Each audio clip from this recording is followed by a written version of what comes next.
Bismillahirrahmanirrahim. Assalamualaikum warahmatullahi wabarakatuh.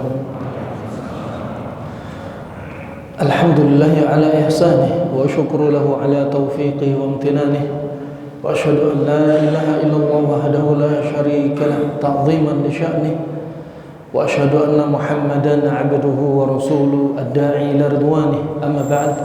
Alhamdulillah, jazakumullah khair kepada pihak DKM, Takmir dan teman-teman MBI dari panitia chapter Malang dan teman-teman yang ikut bergabung dalam yaitu Journey to Jannah Rihlah Dakwah Jakarta Bali. Alhamdulillah, target 8 kota akan dihampiri insyaallah untuk menyampaikan qala Allah wa qala Rasulullah sallallahu alaihi wasallam dengan pembina kami Ustaz Subhan Bawazir dan bersama teman-teman. Alhasil rahimahumullah, suatu momen yang indah, kita masih bisa menghembuskan nafas kita, masih bisa bangun untuk melaksanakan sholat fajar dan melanjutkan ibadah, aktivitas kita, urusan ukhrawi dan urusan duniawi kita. Dari kita tidur, kita baca doa Bismillahirrahmanirrahim amutu wa ahya. Kemudian alhamdulillah Allah hidupkan kita kembali dengan kita baca doa alhamdulillahilladzi ahyana ba'dama amatana wa ilaihi nusyur. Untuk kemudian kita mengkaji dalam kajian pagi ini dengan tema ya, our health is our choice. Ya, kesehatan kita juga pilihan kita. Ternyata kita punya andil untuk mengambil sebab. Takdir sudah dicatat 50.000 tahun sebelum Allah ciptakan langit dan bumi. Tapi kita juga punya andil sebab. Sebagaimana kita tidak boleh menisbatkan maksiat kepada takdir Allah, berhujjah dengan takdir Allah, ya, sebagaimana terjadi ketika Umar bin Khattab melihat seorang lelaki ketika dia berbuat maksiat, dia berhujjah bahwasanya perbuatan maksiat dia adalah karena takdir Allah Subhanahu wa taala. Kemudian Umar bin Khattab mengambil pelepah dari pohon kurma dan dipukulkan dengan pukulan yang keras kepada lelaki ini. Kemudian lelaki ini berkata, "Kenapa kamu pukul saya?" Kata Umar bin Khattab, "Saya memukul kamu juga karena takdir Allah Subhanahu wa taala." Di sini menunjukkan apa? Ada sebab. Sama kita sakit, ya, jangan sekonyong-konyong dimutlakkan karena takdir Allah Subhanahu wa taala, karena kita punya andil sebab. Ada orang sakit, ya, dari stroke misalkan, kanker misalkan, ya, padahal apa? Yang makan kita yang makan. Allah tidak makan, Allah tidak minum, Allah tidak tidur, Allah tidak mengantuk. Tapi kitalah yang makan, kitalah yang banyak tidur, kitalah yang kurang tidur. Nah, ini perlu diperhatikan rahimakumullah. Fa afdhalul hidayah, afdhalun ni'mah badal hidayah al-istiqamah wal afiyah.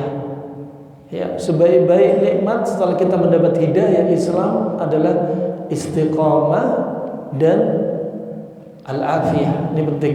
Makanya kita diajarin untuk baca di antaranya zikir pagi dan petang. Allahumma inni as'alukal afwa wal afiyah. Pagi petang. Ya. Ini menunjukkan penjagaan dari Allah Subhanahu wa taala melalui apa? Bimbingan Nabi sallallahu alaihi wasallam agar kita tetap sehat. Jangan bilang Islam itu enggak peduli dengan kesehatan. Bahkan agama yang sangat peduli dengan kesehatan adalah agama Islam. Sehat akalnya, sehat jasadnya, juga sehat jiwanya. Coba masalah sehat urusan akal dan agama. Sebagaimana Luqman berkata kepada anaknya, "Ya bunay, la tusyrik billah. Inna syirka la zulmun azim." Wahai anakku, janganlah kamu berbuat syirik kepada Allah Subhanahu wa taala. Karena syirik termasuk kezaliman yang paling besar. A'dhamul dzulm asy-syirik wa a'dalul 'adl at-tauhid. Kezaliman yang paling zalim adalah syirik, dan keadilan yang paling adil adalah tauhid. Ini mengajarkan apa? Sehat akal, sehat iman. Kan subhanallah nggak masuk akal tawaf di kuburan, ya, dikejing kuburan, dikejing, dibikin kubah, ya, kemudian tawaf, ya, kemudian mempersembahkan makanan. Ini sudah menyelisih akal. Akal sudah nggak sehat. Nah, dari sisi akal iman juga demikian. Begitu pula ternyata Islam dari dulu juga mengajarkan, ya, karena Islam bukan hanya agamanya Nabi Muhammad. Nabi-nabi sebelumnya juga Islam. Mereka membawa tauhid, ya.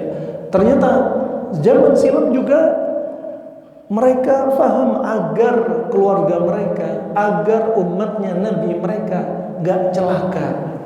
Di antaranya banyak di antara manusia celaka karena pandangan mata yang berbahaya. Kita gak terasa ada orang kecelakaan ternyata karena pandangan mata yang berbahaya. Ada orang sakit gak jelas ternyata karena pandangan mata.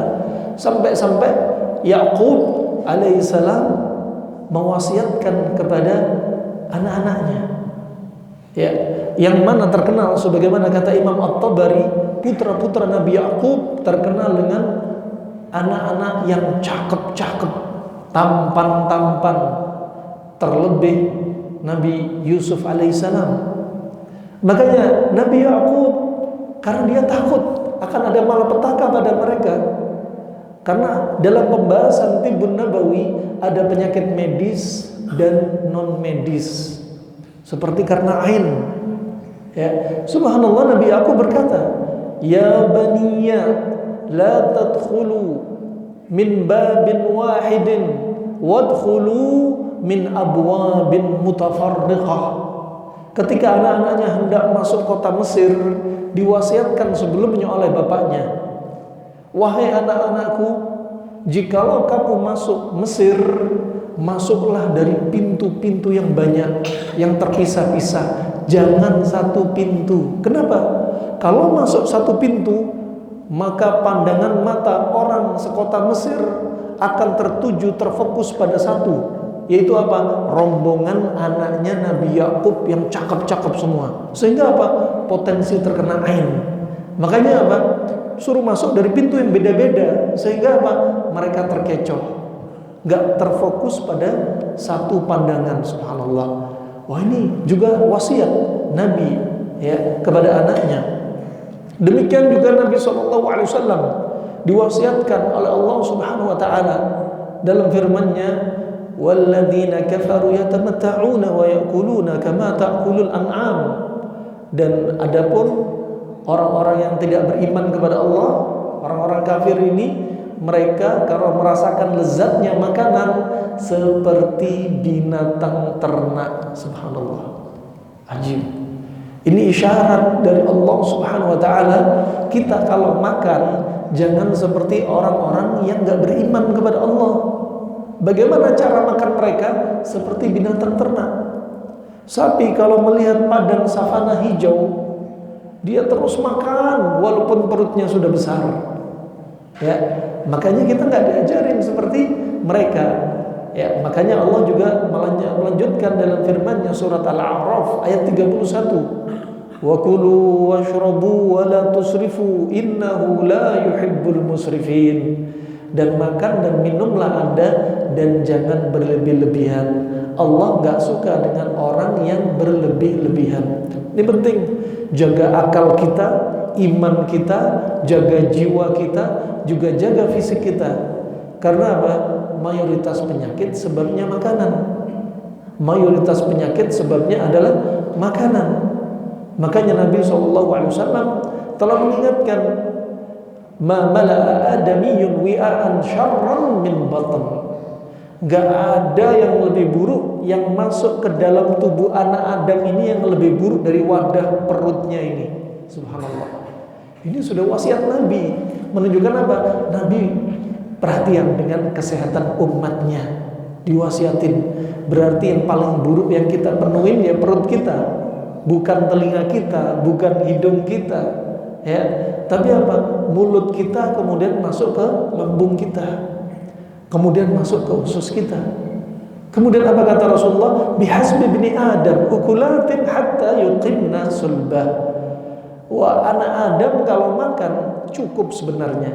Cukup apa? Makan beberapa suap.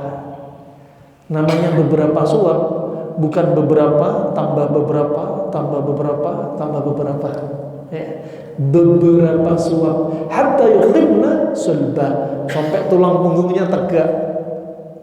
Kalau beberapanya kebanyakan tegak sampai perutnya maju ke depan nanti. Cukup apa? Tulang punggung tegak. Ini termasuk kata Ibnu Qayyim, inilah kebutuhan makan kita, kebutuhan makan primer. Sampai bikin tulang punggung tegak, selesai. Bukan 4 sehat 5 ajib, bukan 4 sehat 5 sempurna. Bayangin Aisyah dari badannya kurus untuk menjadi gemuk ideal, bukan karena 4 sehat 5 sempurna, tapi cuma apa kata Aisyah ketika ditanya ibunya, apa yang bikin kamu badannya jadi gemuk ideal? Kata Aisyah, akaltu mimma akala bihin nabi, aku makan sebagaimana Nabi makan. Kata Aisyah, Nabi sering makan timun sama kurma. Masya Allah, ternyata bisa bikin gemuk ideal. Intinya sehat itu bukan lengkap-lengkapan protein, bukan banyak-banyakan protein, bukan banyak-banyakan variasi, bukan banyak-banyakan nasi, bukan banyak-banyakan susu, bukan. Ternyata ada kombinasi yang dua kombinasi ini yang merupakan rahasia, ya, dari apa? Dari sehatnya kita biidznillah. Kemudian kalau ternyata kebutuhan makan primer ini nggak cukup, pengen kebutuhan makan sekunder, apa kata Rasulullah? Wa in kana la mahalah, kalau ternyata nggak cukup dan pengen nambah lagi, fa thuluthun li ta'ami wa thuluthun li syarabi wa thuluthun li nafasi, maka sepertiga untuk makanan, sepertiga untuk minuman, sepertiga untuk perut. Nih ajib nih. Nah, ternyata Rasulullah mengajarkan. Rahman wa rahmakumullah jami'an. Allah Subhanahu wa taala menjadikan ajal kita itu sudah ada takdirnya. Tapi sekali lagi kita punya andil sebab. Jangan sampai ada mindset udah takdir sudah dicatat di sisi Allah, tapi dia nggak ngambil sebab. Makan sembarangan kena stroke, ya, makan sembarangan darah tinggi, makan sembarangan ya tiba-tiba kena jantung koroner, makan sembarangan nasallahu alaihi, berarti ada andil sebab. Nah, makanya kita ambil sebab, dan sebab-sebab ini ternyata dikasih contoh oleh Allah dan Nabi SAW dalam hadis-hadisnya, dan menunjukkan hikmah Allah. Allah jadikan segala sesuatu melalui perantara sebab. Orang sehat tetap dalam keadaan sehat ada sebabnya. Dia jaga kesehatan dia, lifestyle-nya baik, istirahatnya dijaga, pola makannya dijaga. Nah, ini juga sebab. Orang sehat kemudian sakit juga ada sebabnya, ya, kurang tidur atau makannya jorki-jorki, ya, jorok sekali, ya. Kemudian nggak peduli makanan ini pantangan apa bukan, nggak peduli banyaknya, nggak peduli seringnya, nggak peduli jam-jamnya, semua diterjang. Nah, kemudian orang sakit kemudian sembuh juga Allah jadikan sebab. Dan yang keempat, orang sakit nggak sembuh-sembuh juga ada sebabnya. Dan barang siapa yang meniadakan sebab, maka dia telah meniadakan hikmah Allah Subhanahu wa ta'ala.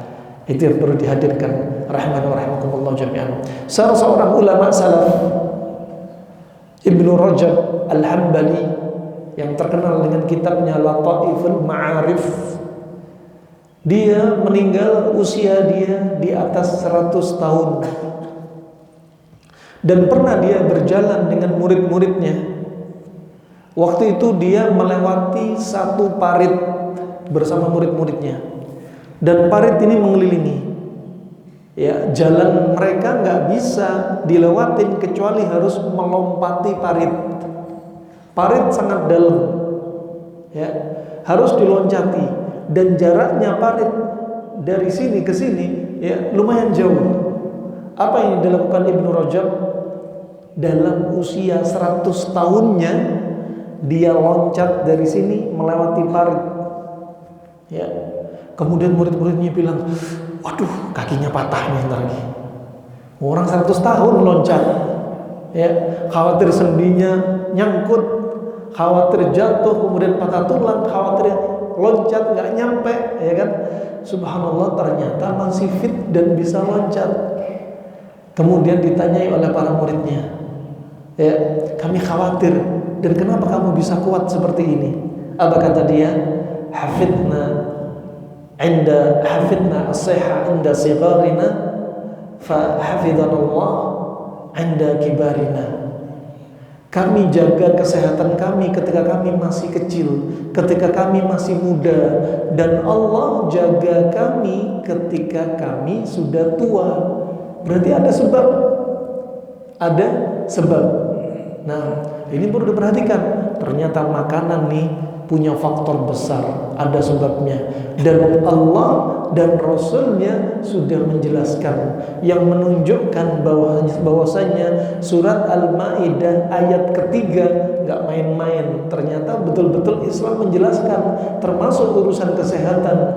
Makanya al-yauma akmaltu lakum dinakum juga termasuk urusan kesehatan, ternyata dijelaskan sama Islam.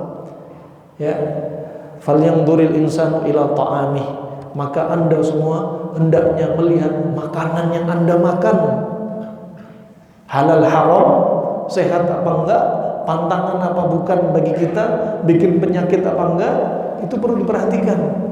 Nah, makanan itu kira-kira kita benci apa enggak, nafsu enggak pada makanan ini? Kalau enggak nafsu ya jangan dipaksa makan.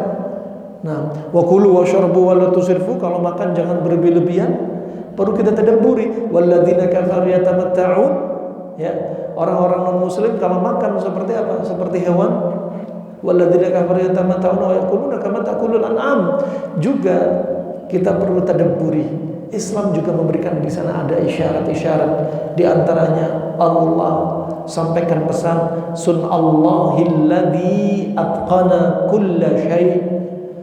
Dan sesungguhnya ciptaan Allah, dialah Allah yang menciptakan segala sesuatu sempurna. Allah ciptakan kita dengan sempurna. Laqad khalaqnal insana fi ahsani taqwim. Sungguh Allah ciptakan kita dalam keadaan apa? Sesempurna-sempurna ciptaan. Anatominya sempurna, fisiologi sempurna. Allah jadikan di rambut kita 300.000 rambut. Ya, Allah jadikan kulit kita dengan jutaan sel saraf. Tujuannya kalau ada sesuatu yang membahayakan kita bisa refleks. Ya, kenapa Allah jadikan vena di atas, arteri di bawah? Karena arteri kalau di atas kena luka sedikit dia bakal ngucur kayak pipa. Karena dari jantung langsung dipompa. Allah jadikan arteri di bawah, vena yang di atas. Kalau vena yang luka, darah yang keluar pelan. Subhanallah, semua ada hikmahnya. Allah ciptakan mata kita. Kapan lensa mata mencembung, kapan dia cekung. Subhanallah, Allah ciptakan. Subhanallah. Ya, Allah jadikan organ mata kita ini nggak seperti organ yang lain. Kalau kedinginan nggak perlu pakai jaket di mata. Kalau kena debu nggak perlu pakai wiper, nggak perlu pakai vacuum cleaner. Kalau hujan nggak perlu dibersihin wiper. Ya, kalau nyelam pun tanpa pakai kacamata, mata kita bisa. Kalau kita gunakan mata kita untuk bermaksiat, maka apa? Kita jadi kurang bersyukur kepada Allah Subhanahu wa taala. Nih, kita belajar ilmu kesehatan, ya. Untuk apa? Semakin mentauhidkan Allah Subhanahu wa taala. Makanya Allah juga berfirman, "Wa fil ardi ayatun lil muqinin." Di bumi itu ada tanda-tanda kekuasaan Allah bagi orang-orang yang beriman. Sampai Imam Syafi'i mentadabburi ciptaan Allah. Ini telur, ada putih telur, ada kuningnya. Bagaimana kok bisa setelah ini jadi makhluk hidup seperti ayam? ya, seperti hewan-hewan yang bertelur.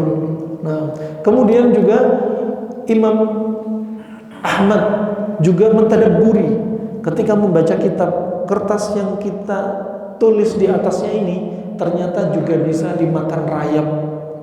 Kok bisa ya? Mentadabburi ciptaan Allah Subhanahu wa taala. Imam Malik ketika sedang momen haji atau umrah melihat manusia ya dalam keadaan mereka berbicara dengan bahasa-bahasa yang berbeda. Bukankah ini semua menunjukkan Allah As-Sami', Allah Al-Basir, ciptaan Allah yang sangat agung? Ditadabburi. Nah, bagaimana tanaman yang ditaruh di bumi kemudian langsung tumbuh? Subhanallah. Kemudian ayat yang selanjutnya, wa fi anfusikum afala tubsirun, dan pada diri Anda semua apakah Anda tidak mentadabburi, tidak menghayati tanda-tanda ini? Allah ciptakan tubuh kita, termasuk dalam hal ini kalau kita punya satu penyakit, tadabburi diri Anda. Penyakit kita sifatnya panas apa dingin. Di bumi wa fil ardi ayatun lil mukminin, di bumi di sekitar kita Allah ciptakan obat-obat untuk lawan dari tubuh kita. Kalau tubuh kita sifatnya panas, berarti apa? Pantangannya jangan banyak panas-panas. Untuk kaum wanita yang suka ngegas sama suami, berarti jangan banyak pedes-pedes, bakal tambah panas.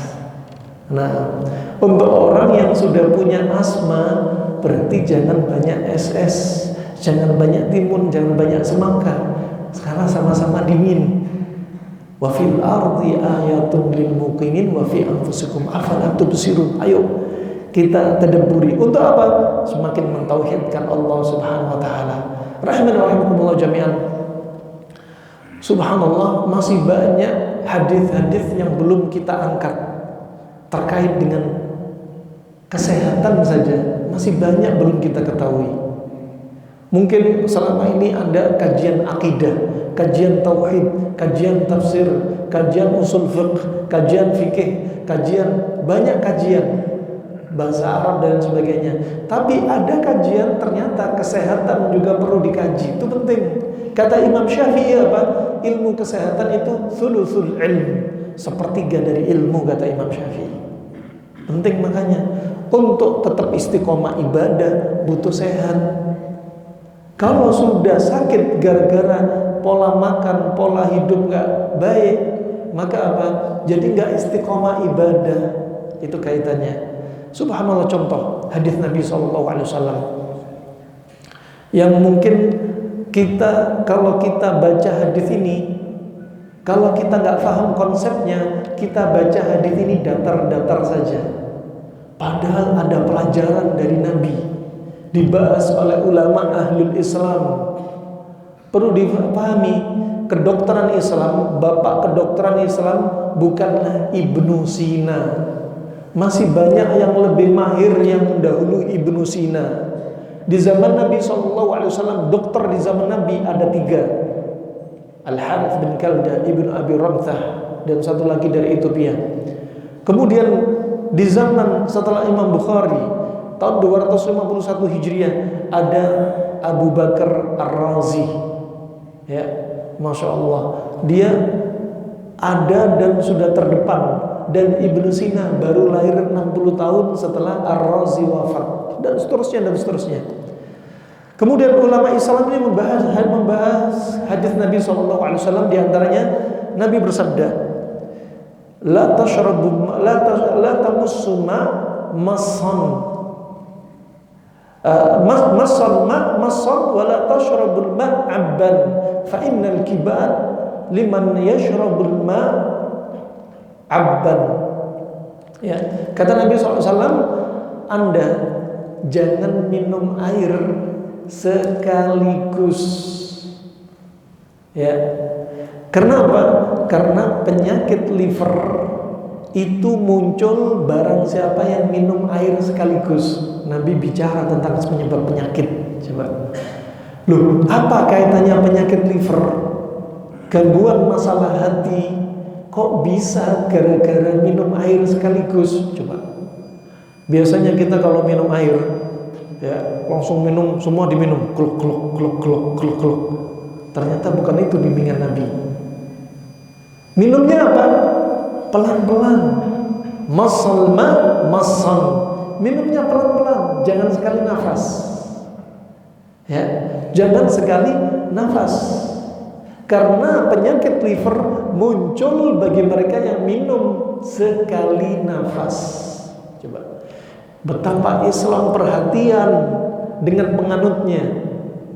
Coba, mana agama mana yang mengajarkan seperti ini? Kemudian dijelaskan oleh para ulama, kenapa penyakit liver disebutkan Nabi karena minum air sekaligus. Hadis ini dengan sanad yang sahih. Ya, disebutkan mereka kalau minum air sekaligus ternyata membuat liver dingin gara-gara air yang diminum tidak pelan-pelan. Liver ini membakar makanan-makanan untuk dimetabolisme. Ketika dimetabolisme diturunkan dalam kecepatan yang sangat cepat, maka liver jadi lemah. Ini konsep. Coba ajib. Kalau sunnah kita amalkan, mungkin akan sedikit orang yang sakit. Nah, hanya masalah minum. Mungkin kali ini kita hanya ngomong masalah minum saja pertemuan kali ini. Nah, kalau minum jangan sekaligus, pelan-pelan. Makanya 3 kali nafas. Jangan langsung dihabisin air. Nah, 3 kali nafas. Ya. Liver kalau panasnya mau diturunkan pelan-pelan, dikit-dikit berhenti, minum dikit-dikit berhenti, jangan langsung dihabisin semua. Nah, ini termasuk sunnah. Anda dapat pahala didapat, dan apa? Sehat juga didapat, haus juga hilang, semua didapat. Masya Allah. Kemudian juga ada Ibnu Qayyim mengatakan, selepas Anda beraktivitas berat, selepas Anda makan, selepas Anda olahraga, ya, selepas Anda hubungan intim, gak dianjurin untuk langsung minum. Kenapa? Liver lagi panas-panasnya. Jangan langsung minum. Kasih jarak antara aktivitas berat tadi dengan minum. Subhanallah. Ada aturan mainnya, ada aturan makannya, ada aturan minumnya. Ada yang disebutkan Nabi, ada enggak disebutkan Nabi, tapi ulama Islam menyebutkan. Ini hanya masalah minum saja. Nah, kemudian Allah juga berfirman tadi dalam surat Al-A'raf ayat 31, wa kulu washrabu wa la tusrifu. Makan dan minumlah Anda, jangan berlebih-lebihan. Termasuk urusan minum, gak boleh berlebih-lebihan. Bukan hanya makan, minum juga demikian. Kalau ada orang yang mengatakan banyak minum itu sehat, dikritik sama Islam dan ahlul Islam. Dari Islam dalilnya apa? Surat Al-A'raf ayat 31. Ahlul Islam menyebutkan kalau orang banyak minum, kata Imam Zurnuji dalam kitabnya Ta'lim Muta'allim, mengatakan tubuh dia akan dingin seperti air, sehingga dia akan menjadi pemalas. Coba, malas gara-gara apa? Kebanyakan dingin, kebanyakan air. Makanya Nabi juga mengajarkan doa, Allahumma inni a'udzubika minal ajazi wal kasali wal bukhli. Ya, di situ ada apa? Ya Allah, aku berlindung kepadamu ya Allah dari ajiz, lemah, kelemahan. Ya, kasal, rasa malas. Tapi bukan hanya doa, ambil sebab biar gak jadi pemalas. Di antaranya apa? Jangan terlalu banyak minum air. Ya, air di sini hanya contoh. Contoh yang lainnya, yang lain-lain yang sifatnya juga dingin, jangan terlalu banyak. Makanya harus imbang. Gak boleh ekstrem kanan, gak boleh ekstrem kiri, semuanya seimbang. Nah, ini rahimahumullah jami'an. Juga ternyata kalau tubuh sudah dingin, otak akan lembab. Kalau otak lembab, suka ngantuk. Otak lembab, hafalannya lemah. Otak lembab, konsentrasi lemah. Otak lembab, diajak ngobrol suka ngelek. Ya, diajak rapat nggak nyambung-nyambung. Nah, ini lembab di otak nih. Makanya obat-obat daya ingat untuk menguatkan hafalan. Yang pertama apa? Ini obat yang bisa dipegang, hissi.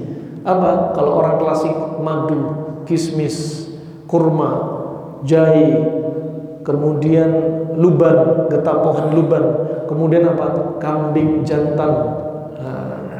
Karena sifatnya panas. Nah, untuk apa? Menghilangkan kelembapan di otak. Nah, kalau di tempat kita mungkin sekarang propolis, ginkgo biloba. Kenapa? Menghilangkan kelembapan di otak yang berlebihan. Itu rahmatullah jami'an. Wah, ini bimbingan. Makanya kalau minum air juga nggak boleh berlebihan. Minum air nggak boleh berlebihan. Kemudian hadis yang lainnya terkait dengan masalah minum saja. Nabi SAW juga bersabda dalam hadis yang sahih, juga diriwayatkan oleh As-Suyuti dalam kitabnya Tibbun Nabawi. Ya. Kata Nabi SAW, Inna Allah idza yuhibbu abdan hamahu fid dunya kama yahmi ahadukum saqimahu al-ma. Sesungguhnya Allah Subhanahu wa taala jika mencintai salah seorang hamba di muka bumi ini, Allah akan jaga hamba tersebut. Disebutkan oleh para ulama, bagaimana cara Allah menjaga dalam hal apa? Menjaga hamba yang menunjukkan kecintaan Allah. Bagaimana menjaganya? Dijaga dari syirik, dijaga dari kebid'ahan, dijaga dari kemaksiatan, dijaga dari syubhat, dijaga dari syahwat, dijaga dari malapetaka. Ini apa? Alamat Allah cinta sama seorang hamba ini. Bagaimana cara menjaganya? Disebutkan Nabi, kama yahmi ahadukum saqimahu alma. Sebagaimana salah seorang dari Anda berpesan, berwasiat kepada saudaranya, hati-hati ya dari bahayanya air. Ini hadis Nabi. Ternyata air juga menimbulkan bahaya. Air juga menimbulkan bahaya. Bahaya untuk siapa? Kalau orang sudah terlalu dingin. Ya, orang masya Allah ya sudah tensinya rendah, dibanyakin air. Ginjalnya sudah dingin, ya dibanyakin air, tambah kedinginan. Nah, orang sudah tremor gini, telinga sudah berdenging, mata sudah kabur, kepala keliengan, ya, tambah dibanyakin air, tambah kedinginan. Nah, ini rahmatullah yang perlu diperhatikan. Ternyata ada di dalam Islam. Kita ngomong masalah air saja, Nabi banyak membahas. Dan air yang disampaikan Nabi di sini adalah air biasa, belum air instan, belum air yang mengandung aspartam, belum air yang mengandung apa? Asam askorbit, pengawet-pengawet dan lain sebagainya. Wah, ini air biasa saja ternyata menimbulkan bahaya. Betapa perhatiannya Islam. Nah, wah ini rahimakumullah jami'an. Juga yang perlu kita perhatikan, Allah Subhanahu wa taala ya menciptakan sesuatu itu dengan porsinya masing-masing. Ya, maka jangan sampai keluar dari porsi seimbangnya. Air juga demikian dibutuhkan seimbang. Nah, masalah air juga Nabi SAW juga bersabda, la yabulanna ahadukum fil ma'id da'im. Janganlah salah seorang dari Anda buang air kecil di tempat yang tergenang. Air yang tergenang enggak boleh. Ya, kalau orang buang air kecil, di situ ada air tergenang, dia pipis di situ. Ya, apa yang akan terjadi? Pipis tadi akan menjadi bakteri karena air nggak ngalir. Kemudian akan jadi sumber penyakit. Belum lagi ada hewan yang minum. Belum lagi kalau ada orang lewat terpercik kena pakaian orang lain. Wah, Islam mengajarkan tentang air. Adapun orang yang madhabnya zahiri seperti Ibnu Hazm, dia menyebutkan kalau pipis di air tergenang itu nggak boleh. Tapi kalau dia, kata dia, namanya zahiri, dia membolehkan pipis ditaruh di botol kemudian ditumpahin di air, itu tidak mengapa. Nah, ini tidak benar. Ini pendapat Adz-Dzahiri. Kemudian Allah Subhanahu wa taala juga jadikan air di antaranya apa? Untuk kita bersuci, untuk kita berwudu. Bayangin, disebutkan oleh para ulama, wudu kita minimalnya kalau sholatnya sholat wajib, ingin diperbarui wudunya terus-menerus, maka 5 kali wudu. Dan wudu kita selain membersihkan kotoran kita dari tangan, mulut, hidung, telinga, rambut, ya, jenggot juga di sela-sela, kaki dibersihin, juga membersihkan dosa kita. Ya, sebagaimana hadis riwayat Muslim, tidaklah seorang hamba berwudu kecuali apa? Allah ya keluarkan dosanya bersama air wudu. Ketika membasuh wajah, apa yang kita lihat dari mata kita ikut keluar dosa-dosanya. Dari tangan kita, dari kedoliman kita ikut keluar dosa-dosanya, kaki kita, dan demikian seterusnya. Nah, juga demikian dari sisi maknawi apa? Untuk meredam panas dari kita. Kita orang kalau lihat orang yang jarang sholat, jarang wudhu, mukanya gelap, hawanya suka emosi. Makanya ketika marah, di antara bimbingan Nabi apa? Berwudhu. Apalagi dia tambahin sholat untuk mendinginkan diri kita. Ada panas, ada dingin, ada sehat, ada sakit, ya, ada tobat, ada maksiat, ada surga, ada neraka. Semua Allah jadikan berpasang-pasangan. Ya. Kemudian rahimahumullah, masalah air pun, kalau itu pun air minum, di bimbingan Nabi juga.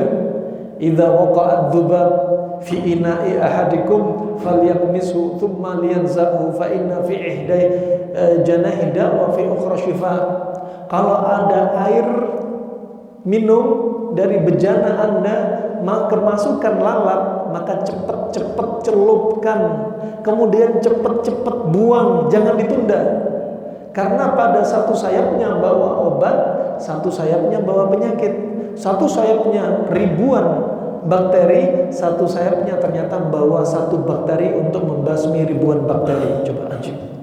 Cukuplah kita beriman kepada Allah dan Rasulnya Shallallahu Alaihi Wasallam. Nah, ini rahimahumullah di sini menunjukkan ma anzalallahu da'an illa anzalallahu syifaan. Allah nggak akan turunkan penyakit kecuali Allah turunkan obatnya. Dan kalau Anda sakit, nggak perlu Anda pergi ke Amerika, nggak perlu Anda pergi ke Jerman, pergi ke Perancis. Obat Anda di sekitar Anda. Allah ciptakan lalat, satu sayap bawa penyakit, satu sayap bawa obat. Kalau Anda makan kacang, ternyata kulit arinya sebagai anti kolesterol. Orang-orang Jepang, kulit ari dari kacang jual mahal. Ambil aja kulit ari, satu cumut dimasukkan di cangkir, biarin 15 menit, diminum seperti teh. Jadi obat kolesterol yang mahal. Ya, subhanallah. Nah, ada orang masya Allah osteoporosis, tulang mulai kerasa osteoporosis. Obatnya gampang, kulit nanas jangan dibuang.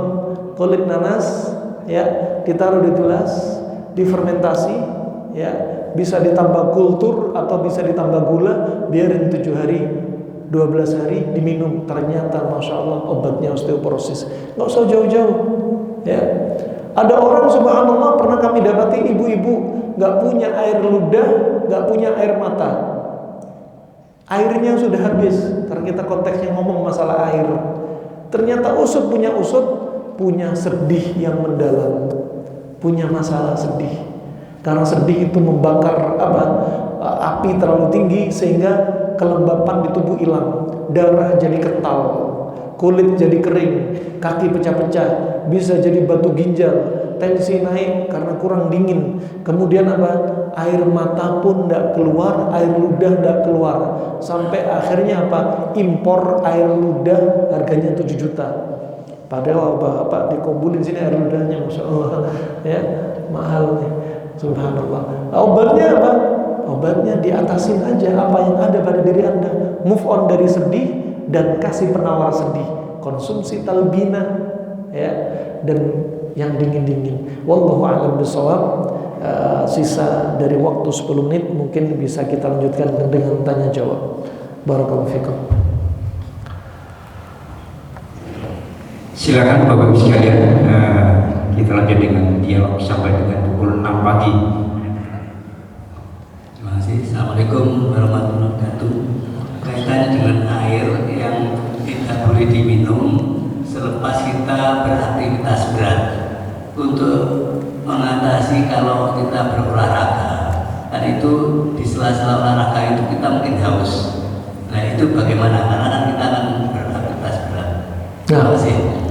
Mas, pertanyaan bagus. Kalau kita olahraga tiba-tiba haus, nah kalau lagi makan tersedak, jangan langsung minum.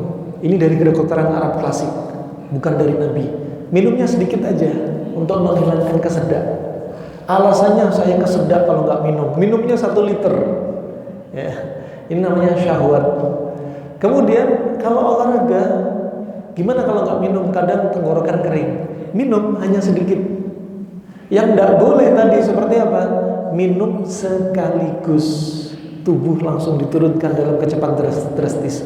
Kalau hanya menghilangkan dahaga, minum sedikit tidak masalah. Nah, kemudian dari sini bisa kita ambil pelajaran. Kalau tadi disebutkan Nabi, kalau minum terlalu banyak, minum yang sekaligus tanpa ada sela nafas, bisa bikin penyakit liver. Fa innal kuban man yashrabul ma abban. Ya, bagi siapa? Minumnya langsung banyak dan sekaligus, nggak tapering off, nggak pelan-pelan. Ya, berarti apa? Dingin yang disebutkan di sini, dingin yang banyak plus apa? Sekaligus. Akhirnya liver lemah. Dari sini bisa kita ambil konsep sama. Kalau Anda sedang lelah, jangan minum air es. Ya, jangan minum air es. Dokter modern sudah menyebutkan orang yang minum es sekali minum dalam keadaan dia lelah, imunnya langsung turun. Itu bahasa modern. Kalau bahasa dari hadits Nabi yang kita lihat tadi, karena penyakit liver itu karena air yang diminum sekaligus, karena apa? Dingin sekaligus. Apa? Livernya yang kena. Bukan istilah imun, tapi apa? Livernya yang akan lemah. Ya, dan akhirnya rusak dan bisa sakit, metabolisme kacau. Nah, kalau mau minum yang melegakan, biarkan istirahat dulu, santai, panas, keringat berkurang, hawa panas turun, ya, dalam juga berkurang. Nanti kira-kira setengah jam baru minum yang benar-benar minum. Kalau ketika dibutuhkan, seperti konsep yang salah, teman-teman yang biasa goes bawa tas punggung, isinya air, ada selang, sambil goes, ini salah, nggak dibenarkan. Nah, wallahu a'lam bishawab. Insyaallah itulah ya. Nah, monggo.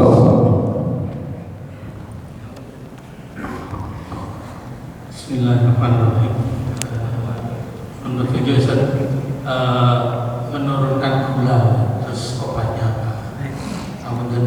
Masya Allah, sami-sami menurunkan gula. Ya, tubuh kita juga butuh gula. Tapi itu tadi, bainal ifrat wa tafrit, nggak boleh ekstrem kanan, nggak boleh ekstrem kiri. Ekstrem kanan kebanyakan gula, akhirnya muncullah masalah. Ekstrem kiri kurang gula, jadilah hipoglikemi, kurang gula. Kalau kebanyakan hiperglikemi, paling enak di tengah-tengah. Khairul amr awsatuha, sebaik-baik perkara itu di tengah. Jangan ekstrem kanan, jangan ekstrem kiri, tengah-tengah seimbang. Kalau dokter modern menyebutkan ya maksimal gula satu harinya itu 3 sendok misalkan, 3 sendok makan. Tapi sekali lagi ini nggak bisa dimutlakkan, tergantung aktivitas. Kalau aktivitas banyak masih bisa. Nah, tapi kalau sudah hanya mager di rumah, nggak ada aktivitas, minum es teh terus, ya, ini akhirnya muncul kencing manis. Sekali lagi, jangan jadikan bapak ibu kita sebagai kambing hitam. Saya punya kencing manis turunan kok. Bapak saya kencing manis, ibu juga kencing manis. Ini yang bikin saya kena kencing manis. Padahal dia sendiri yang makannya apa? Nggak jaga-jaga. Kasihan bapak ibu kita, kakek nenek kita. Kitalah sebenarnya yang menjerumuskan diri kita. Nah, ini menurut penelitian seorang profesor yang meneliti hakikatnya kencing manis adalah diri kita. Ada yang mengatakan kencing manis dapatan, ada yang mengatakan turunan. Adapun yang profesor ini mengatakan bukan turunan, tapi memang diri kita lah yang menjadikan diri kita kena kencing manis. Nah, ketika tinggal sama bapak ibu suka makan manis-manis, nurun kebiasaan ini kebiasaannya yang nurun, bukan selnya yang nurun. Nah, akhirnya kenalah kencing manis. Lalu bagaimana solusinya? Ya, solusinya bagaimana? Pertama, kalau ada kencing manis, berarti pantangan dijauhi, dan pantangan itu adalah sebaik-baik obat. Ya, berarti apa? Gula-gula dikurangi. Ya, gula dikurangi, nasi dikurangi, tepung dikurangi, apalagi nasi yang pakai penanak nasi sudah 2 hari di penanak nasi. Ya. Kemudian habis makan jangan langsung tidur karena sama dengan memfermentasi makanan di perut kita. Ya. Kemudian apa pantangannya? Sambil diantaranya sambil makan sambil minum juga. Ya. Kemudian makan sambil makan besar sambil makan buah juga nggak dianjurin. Ya, karena juga terjadi fermentasi. Maka solusinya setelah dijauhi pantangan, ambil obatnya. Obatnya adalah lawan dari sifat penyakit. Kencing manis kira-kira panas apa dingin? Panas, berarti pakai pendingin. Ya, pendingin yang paling cocok diantaranya disebutkan kedokteran Arab klasik dalam kitab, yaitu dalam satu kitab yang dibikin Arjuzah. Arjuzah itu seperti syair bahasa Arab. Bait syair ditulis sekitar 7.700 bait syair sekitar tahun 600 Hijriah, disebutkan penyakit obat, tapi dibikin seperti apa? Syair. Saking mahirnya mereka orang Arab klasik. Ya, orang Islam sangat perhatian. Ya. Nah, Islam bukan identik dengan Arab ya, biar gak salah paham sehingga orang yang Nusantara nanti tersinggung. Ya. Kebetulan saja memang penutup Nabi ini dimunculkan dari kaum Quraisy Arab. Banyak nabi-nabi yang bukan orang Arab. Ya, itu agar dilurusin. Subhanallah, ahlul Islam makanya membahas. Di antaranya apa disebutkan di situ? Asyair. Asyair yaitu gandum. Ya, Anda ambil gandum utuh 1 genggam, dimasukkan dalam air 1 liter, direndam semalaman, kemudian diminum. Bisa minum 2 kali atau 3 kali. Pagi bikin lagi, diminum malamnya. Itu. Nah, subhanallah ada di antaranya klien kami sehari pipis sampai 20 kali lebih. Kenapa? Pankreas dan ginjal sudah lemah.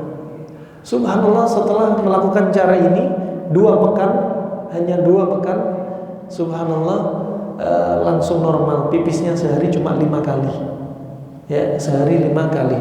Ada juga di antaranya yang gula darahnya sampai 600. Suntik pagi insulin 20, malam insulin 40. Jadi normal. Darah tinggi turun, gula darah juga turun. Wajib. Makanya sehat itu mudah, sehat itu murah. Obat kencing manis di pasaran dari tablet atau suntikan itu hanya pengobatan pasif, gak akan ada sembuh-sembuhnya, gak selesai. Tapi pengobatan aktif nih, seperti makanan minuman Anda untuk mengaktifkan, menguatkan pankreas. Wallahu a'lam bishawab. Juga jangan lupa, ternyata ada yang ajibnya, obat kencing manis juga bisa minum sari tebu. Nah, sari tebu menguatkan apa? Pankreas. Nah, itu rahmanakumullah jami'an. Insyaallah kita Pak ya. Sari tebu kan manis ya? Manis tapi enak, bisa kencing manis. 1 hari cukup setengah gelas ya, atau 1 gelas yang aqua, pagi setengah gelas, sore setengah gelas, tanpa es, tanpa gula. Yang penting juga pola makan dijaga. Yang sering kita sampaikan pola makan panas dingin. Nah. Assalamualaikum Ustaz. Waalaikumsalam warahmatullahi wabarakatuh. Terkait tadi dibahas tentang nanas yang direndam ini, kulit nanas yang direndam. Kan kalau saat ini juga banyak beredar tentang fermentasi makanan-makanan terutama buah-buahan yang jadinya intinya untuk probiotik gitu. Nah, apakah itu nanti jatuhnya tidak menjadi homer gitu? Pertanyaan saya itu aja. Terima kasih. Nah, khamr terjadi beberapa hari setelah fermentasi, sama dengan cuka. Tetapi setelah melewati masa khamr, takhmir setelah lewat, maka sudah hilang proses takhmirnya, pengkhamrannya sudah lewat, maka nggak mengapa. Seperti cuka demikian, ya, cuka ketika 2 hari, 3 hari, tergantung medianya. Misalkan buat rendaman kurma, medianya pakai labu kuning. Labu kuning diambil bijinya, dibuka dari atas, taruh kurma, kemudian ditutup. Hitungan 1 hari 2 hari langsung jadi khamr. Kenapa? Medianya media hidup. Dan ini cara orang-orang di masa silam, ya, ketika masa jahiliyah bikin khamr dari sini, dari dubba labu kuning, kurma, masukin sama air, rendam, langsung jadi khamr besoknya. Nah, dan ketika proses takhmir sudah lewat, ya, baru hilang nanti proses khamrisasinya sudah hilang. Wallahu a'lam bishawab. Jadi kalau istilahnya proses fermentasi sudah dilewati, nah, tetap bisa diperbolehkan. boleh, prosesnya hilang. Cukup insyaallah. Satu lagi. Assalamualaikum warahmatullahi wabarakatuh. Ustaz, terkait dengan obat gula yang gandum tadi, itu kan pakai air dingin apa panas atau air basah. Terus apabila kita sudah minum air itu, mohon maaf, saya sudah diabetes yang selama ini minum obat. Jadi kalau saya sudah mengkonsumsi air gandum tadi, apakah obat saya perlu dihentikan atau terus minum obat di samping minum gandum tadi? Yang kedua terkait dengan kebutuhan air minum. Kebutuhan air minum itu idealnya itu 1 hari berapa liter? Karena kemarin kami di gizi Pak, itu disarankan minum air sebanyak-banyaknya. Nah, jadi sebaiknya idealnya itu berapa? Nah, terkait dengan air dingin, air biasa maupun air panas itu sebaiknya kita minum yang mana? Terima kasih. Assalamualaikum warahmatullahi wabarakatuh. Waalaikumsalam warahmatullahi wabarakatuh. Tadi yang pertama apa tadi? Banyak pertanyaan. Gandum air panas apa air dingin, ya. Anda cukup air dingin nggak masalah. Air dingin taruh, dibiarin kira-kira 6 jaman, ya. Kemudian diminum. Kalau paling bagus kalau Anda dapat gandum yang masih ada kulitnya, itu paling bagus. Nanti airnya akan jadi warna merah. Ini yang paling direkomendasi. Nah, cukup air hangat juga nggak masalah, ya. Dibiarin karena lebih meresap. Kemudian untuk apakah gandum dikonsumsi kemudian obat kimia ditinggalin? Nah, kalau Anda pola makan sudah dibenerin pola makannya, kemudian konsumsi gandum, udah pede aja, lepas. Nah, dilepas, nggak perlu digabung. Nah, tapi kalau pola makan masih belum benar, ya, wah ini karena penyebabnya makanan, akhirnya tetap akan tinggi gula darahnya. Maka pola makan diperbaiki nomor 1, kedua baru obat seperti gandum. Kemudian air minum itu berapa liter sih? Nggak perlu kita pakai liter-liter, susah mau ngitung, ya. Masuknya mau kita hitung berapa, keluarnya juga susah. Paling enak apa? Lihat barometernya antara masuk dan keluar, lihat air kenih kita. Kalau air kenih kita terlalu jernih, bening terus ke toilet, kita banyak kelembapan, terlalu banyak minum air. Kalau warnanya bening ke arah kekuningan, nih udah cukup dah. Barometernya cukup dari warna air kenih, ya. Nah, tanpa harus melihat di bawah, lihat terus ya. Nah, kan. Kemudian minum air panas, air dingin. Kebiasaan Nabi SAW, ya, dia sering minta air dingin. Sebagaimana hadis ketika Nabi mampir ke rumahnya Abul Haytham, Nabi berkata kepada Abu Haytham, hal indakum min ma'in ba'itin fi syannah? Apakah kamu punya air yang sudah diinapkan semalaman di dalam syannah? Syannah itu bejana dari kulit hewan. Ini yang paling perfect. Kenapa? Ada pori-porinya. Dan kebiasaan orang masa silam di zaman Nabi, air ini diletakkan di depan pintu, di depan rumah, biar ada proses pengembunan, masya Allah. Dan dari kulit hewan. Dan Nabi suka dengan air ini, air dingin. Juga hadis Aisyah riwayat Imam Tirmidzi, ahabbu ila Nabi sallallahu alaihi wasallam al-hali al-barid. Yang disukai oleh Nabi SAW dari minuman adalah minuman yang manis dan dingin. Tapi bukan teh manis, es teh manis. Manis, dingin. Contohnya apa? Air nabis, ya. Manis dan dingin. Juga air segar, ya. Bukan berarti air panas nggak boleh, boleh-boleh saja. Tapi Nabi membenci orang yang makan minum masih sangat panas, masih keluar asapnya, dibenci. Ketika ada orang menghidangkan makanan, Nabi mau mendekatkan tangannya, panas, Nabi nggak mau makan. Ya, ketika Asma bintul Umais waktu itu menghidangkan makanan, selepas masak, nggak langsung dihidangkan, ditaruh dulu di samping. Ditanyain oleh yang lainnya, kenapa kamu lakukan seperti ini? Kenapa nggak dihidangkan? Nabi yang menganjurkan saya seperti ini. Li'anna barakata ta'am tatazayyad. Karena keberkahan pada makanan bertambah ketika makanan sudah didinginkan. Artinya dari sangat panas jadi hangat. Nggak harus apa makanan dingin banget akhirnya nggak langsung makan. Bukan. Jadi jangan sangat panas-panas. Kenapa? Hikmahnya merusak gigi, merusak gusi, merusak lambung.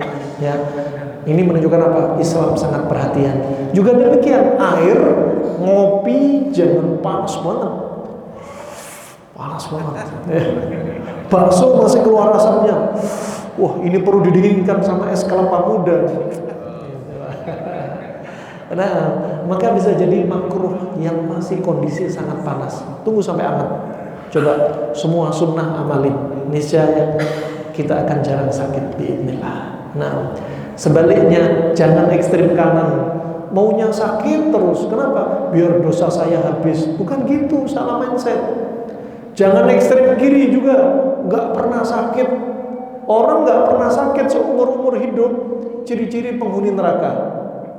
Kata Nabi ketika ada orang Badu ditanyai demam aja nggak pernah, pusing aja nggak pernah. Setelah orang Badu ini pergi, Nabi bilang kepada para sahabat, hadits riwayat Bukhari Imam Ahmad. Kata Rasulullah, barang siapa ingin melihat ciri-ciri penghuni neraka, lihat laki-laki tadi, seumur-umur nggak pernah sakit. Tapi tadi sakit ya jangan sering-sering. Nah, jaga juga pola hidup Anda. Itu saja. Semoga Allah jaga kesehatan kita. Semoga Allah jadikan kita istiqomah di atas ketaatannya.